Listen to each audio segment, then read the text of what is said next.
So Steph, the two at the end, the M3, the P3. Yeah, love them.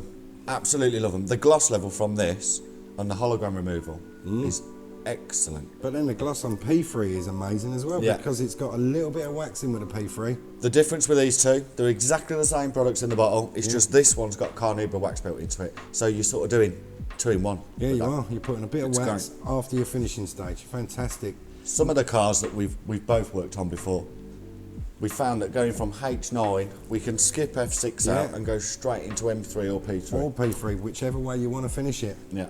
It's a fantastic range there, mate. Yeah.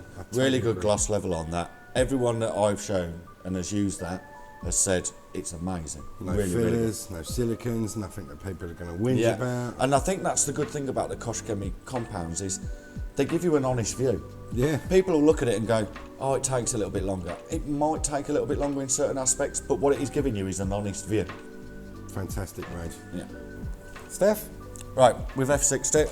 Yeah. We've got them light imperfections out, James. Yeah, we've got all the scratches, but what I cannot believe for a 7-month-old vehicle is how many stone chips I've got on it. Yeah.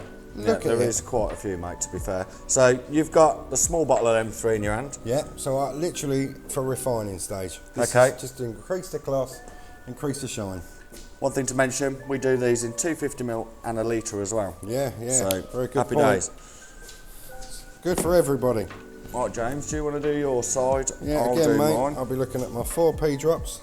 I'll be more because it's a new pad. Yeah. And then again, I'll start on my speed 2.